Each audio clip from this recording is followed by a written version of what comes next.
완전 다른 썩지 않고 영광스럽고 암도 죽음도 이기는 강하고 신령한 몸, 그 영의 몸으로 부활한다. 이 말씀이 목사님을 얼마나 위로해 주는지, 또 부활 소망이 지금 목사님을 버티고 견디게 한다고 합니다. 목사님 이렇게 기도한답니다. 하나님 아버지, 죽으면 천국과 부활이고 살면 간증입니다. 어차피 언젠가 천국 가는데 제 안에 살려주세요. 간증 진하게 하고 하늘 날아가게 해주세요. 이렇게 될 줄 믿습니다. 부활절이고요. 사망 권세 이기시고 부활하신 예수님의 부활의 기쁨과 능력이 우리 모두에게, 특히 사망의 문턱이 있다고 생각하는 분들에게 가득하기를 주님의 이름으로 축복합니다. 오늘 말씀 첫 번째는 예수님 부활하셨습니다. 사실이요 진실이요 하나님의 사랑의 이야기입니다. 예수님은 십자가에 못 박히심으로 모든 것이 끝난 것 같았습니다. 하나님 아버지의 의도, 사랑도, 하나님의 뜻도, 하나님 모든 것이 다 실패한 것 같았습니다. 대신에 마귀는 승리한 것 같았습니다. 그러나 예수님의 부활로 모든 것이 완전 역전되었습니다. 예수님에 대한 예언의 말씀이 창세기 3장 15절이 처음이지요. 하나님, 내가 너 뱀 사탄 마귀 여자와 원수가 되게 하고 너의 후손도 여자의 후손과 원수가 되게 하리니 여자의 후손 예수 그리스도는 네 머리를 상하게 할 것이요 너는 그의 발꿈치를 상하게 할 것이니라. 마귀는 예수님의 십자가에 못 박아 승리하는 것 같았지만 하나님은 예수님을 부활시키심으로 마귀의 머리를 쳐 부셨습니다. 주님 부활을 생각하고 주님 부활을 믿을 때마다 승리는 우리 것임을 확실하게 됩니다. 오늘 본문 안식구 첫날 저녁입니다. 부활의 주님이 제자들에게 나타났습니다. 제자들아, 나 부활했어. 나 살았어. 너희 내 손, 내 옆구리 상처를 보여주시고, 제자들 정말 예수님 살아계신 겁니다. 너무 기뻤습니다. 그런데 그 자리에 도마가 없었습니다.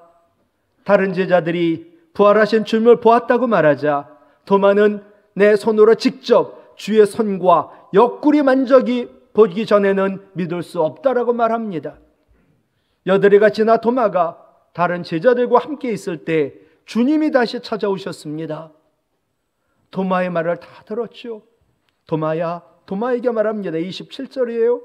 도마야, 내 손가락 이리 내밀어. 그리고 내 손 이 못자국 한번 찔러봐. 내 손을 내밀어 내 옆구리 넣어봐. 그리하여 믿음 없는 자 되지 말고 믿는 자가 돼. 정말 손으로 만져보니 예수님 손에 못자국, 옆에 창자국 있습니다. 그러자 도마 위대한 신앙 고백을 하죠. 28절 같이 읽어요. 나의 주님이시요 나의 하나님이시니이다. 아멘. 여러분, 십자가는요, 예수님이 나의 죄를 위하여 죽으신 나의 그리스도 주님이시라는 증거입니다. 예수님의 빈 무덤은 예수님 부활의 흔적이요, 예수님이 죽음도 이기는 전능하신 나의 하나님이시라는 증거입니다. 여러분, 예수님 부활하셔서 그 믿음이 비어있음을 믿으십니까? 실제 얘기입니다. 한국 목사님이 이태리에 친구가 있어 이태리 목사님 초청을 받아 이태리 갔습니다.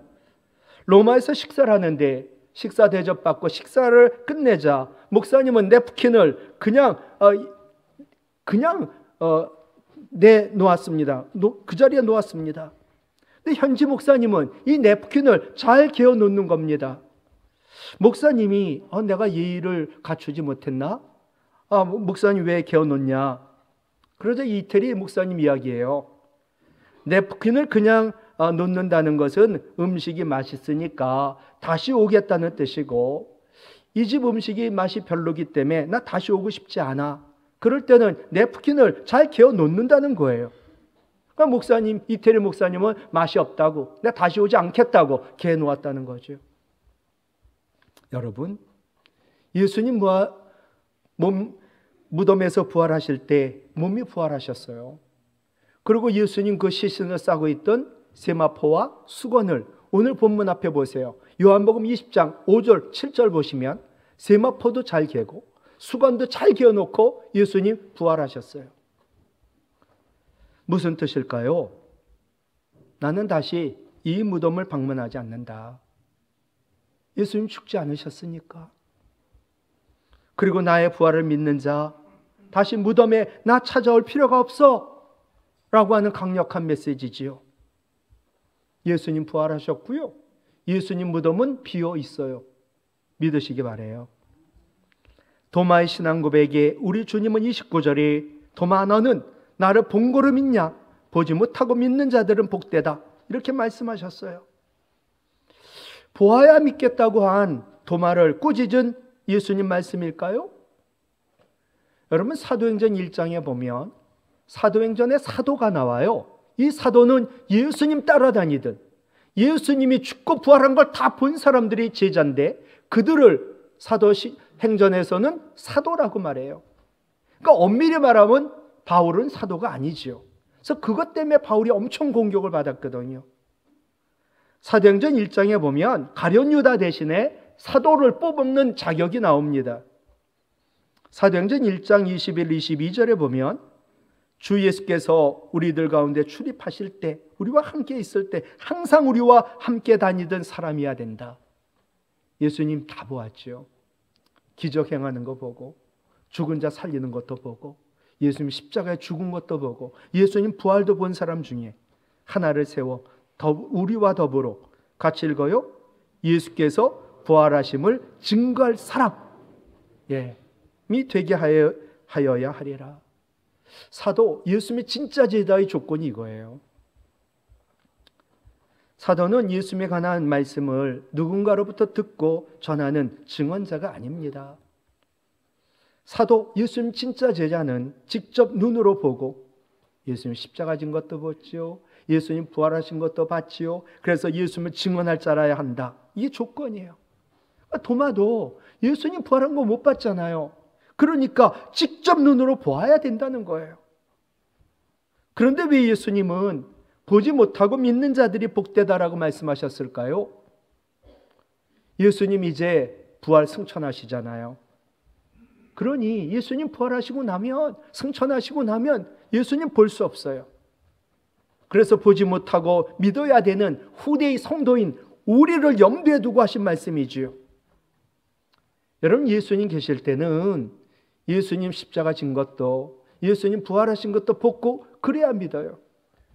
근데 예수님 승천 이후에 믿는 방식이 달라진다는 걸 말씀하신 거예요. 여러분 우리는 부활하신 예수님 못 봐요. 예수님 십자가도 볼 수 없어요. 우리는 부활하신 주님을 보고 믿는 게 아니에요. 우리 안에 계신 부활하신 예수 그리스도의 영, 성령이 우리를 믿게 하는 것이요. 그래서 오늘 본문 앞에 보면 22절에 성령을 받으라 말씀하셨어요.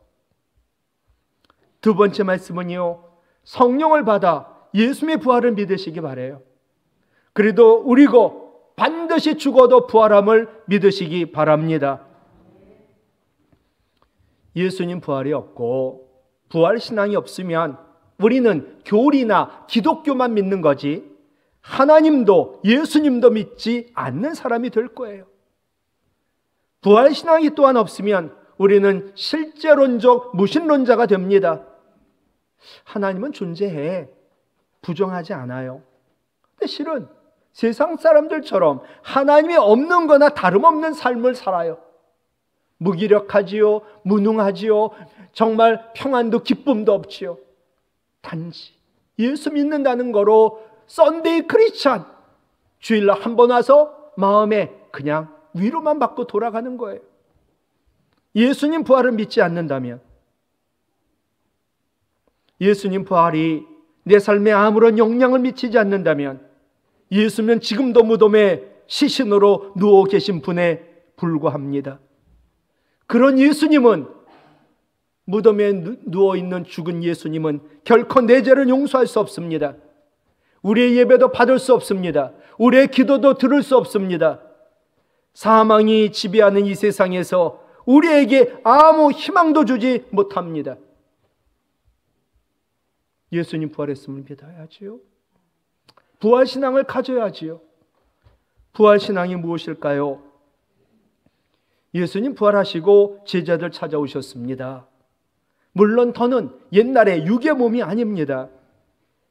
육의 몸으로 그들 가운데 계시지 않지만 영의 몸을 입고 영으로 그들에게 보였습니다. 놀랍게도 제자들은 예수님이 그들 가운데 계신 것처럼 예수님 부활을 전했습니다. 세상 사람들 다들 제자들이 미친 줄, 실성한 줄 알았을 겁니다. 그러나 이런 제자들을 보면서 사람들은 예수님이 마치 살아계신 것 같이 느꼈습니다. 제자들은 말합니다. 부활하신 예수 그리스도의 영인 성령이 우리들 가운데 역사했기 때문이라고. 교회, 바로 우리가 부활하신 예수님의 모습을 보여주지 못한다면, 교회가 예수님 부활을 믿음으로 보여주지 못한다면 세상 누구도 아무도 예수님 부활하셨다는 사실을 믿지 않을 겁니다. 예수님 몸이 부활하셨어요. 근데 그 몸은 육의 몸이 아니라 영의 몸이에요. 예수님 부활하신 후 두려워 떨던 제자들 갑자기 형통해지고 그들이 탈이 없는 무탈한 삶이 열린 게 아니에요. 오히려 그들은 더 심한 고난을 받았지요. 그러나 그들이 바뀌었어요. 부활신앙으로 고난과 싸워 이기는 사람으로 변했어요. 부활신앙이 뭘까요? 예수님 부활했기 때문에 지금 당장 세상이 바뀌는 게 아니라 내가 먼저 바뀌는 거예요. 내가 바뀌어야 세상을 바꿀 수 있지요. 예수님 부활했기 때문에 지금 어려운 내 상황과 처지가 당장 바뀌는 게 아니에요. 내 믿음이 바뀌고 내 생각이 바뀌고 내 가치관과 세계관이 바뀌는 거예요. 내가 바뀌고 나니 세상을 변화시킬 수 있는 거죠. 부활하신 예수님 24절에서는 도마가 없을 때 제자들에게, 26절에서는 도마가 함께 있을 때 제자들에게 찾아오셨어요. 두 번째 찾아오심은 도마의 말을 들었지요.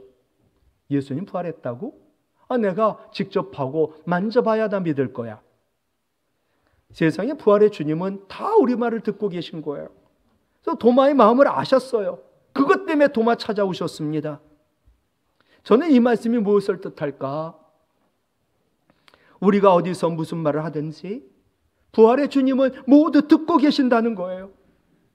언제든지 예수님, 부활하신 주님을 필요로 할 때 우리를 찾아오신다는 거예요. 그게 부활신앙이에요. 모든 것을 하시는 주님, 나의 모든 것을 듣는 주님, 부활의 주님, 우리를 찾아와 제일 먼저 우리에게 믿음을 주세요. 부활하신 예수님 약속이지요. 마태복음 28장 20절 같이 외워요. 세상 끝날까지 너희와 항상 함께 있으리라. 아멘. 예. 여러분, 부활의 주님이 나와 함께 하세요. 그럼 여러분의 나타나는 그 믿음의 현상이 뭐예요? 지금 부활의 주님이 나와 함께 하거든요. 예수님, 지금 내 예배 받으시죠? 예수님, 지금 제가 너무 아프고 힘들거든요. 제가 아픔도 힘든 것도 고난도 이기게 해주세요. 예수님이 부활하셔서 나와 함께 하심을 믿는 사람, 그의 믿음은 부활하신 주님과 늘 대화하는 기도지요. 리빙스턴에게 물었어요. 당신 선교사인데 예수님 부활했음을 어떻게 알고 믿냐? 그러자 웃으면서 대답해요. 제가 오늘 아침에도 부활하신 예수님과 대화를 했다고. 그래서 예수님 부활을 믿고 내가 그 예수님께 기도로 맡겼다고. 그랬더니 내가 돌보는 아프리카에 그 영혼들이 살아났다고. 그리고 정말 죽어가던 내 믿음까지 살아났다고, 살려주셨다고. 부활을 믿지 않는 자, 부활의 생명과 소망이 없는 자, 내일이 없습니다. 그래서 사도 바울은 고린도전서 15장 32절에 죽은 자가 다시 살아나지 못한다면, 부활을 믿지 않는다면 내일이 언제인지 모르지만 내일 죽을 터니까 먹고 마시자 하리라. 부활 믿지 않는 사람은요, 이 세상에 돈 많이 벌고 흥청망청 엔조이하다가 죄 짓고 살아도 상관없어요. 그게 끝이지요. 그러나 부활을 믿고 부활의 생명과 소망을 가진 자 결코 아무렇게 살지 않아요. 그래서 사도 바울은 그러므로 예수님 부활과 부활을 믿는 사랑하는 형제들아, 부활신앙으로 견실하며 흔들지 말아라. 그리고 부활이 있음을 믿고 항상 주의 일에 더욱 힘쓰는 자들 되라 권면했지요. 여러분, 부활을 믿는다면 주의 일에 힘써야 돼요. 주의 일이 뭘까요? 부활의 주님의 일이 뭘까요? 그게 생명을 살리는 거예요. 예수님, 내가 이를 위하여 왔다라고 말씀했거든요. 생명을 살리기 위하여 나는 왔다. 부활을 믿고 부활 생명을 가진 자, 영혼 생명을 살리는 일을 해야 됩니다. 그럼 어떻게 하면 영혼의 생명을 살릴 수 있을까요? 어떤 분이 가난하게 살아 깡촌에서 열심히 도시 가서 일을 해가지고 엄청난 부를 축적해가지고 가지고 가려고 하다 보니까 작은 거 하나 가져가고 싶어서 몽땅 돈을 투자해서 값비싼 진주를 하나 구했습니다. 고향으로 가는 배 안에서 너무 좋은 거예요. 이 진주를 꺼내보고 또 꺼내보고 보다가 이 배가 풍랑에 흔들리는 바람에 그만 그 값비싼 진주를 바다에 빠뜨리고 맙니다. 그러나 그는 배가 육지에 도착하자마자 바닷물을 퍼내기 시작합니다.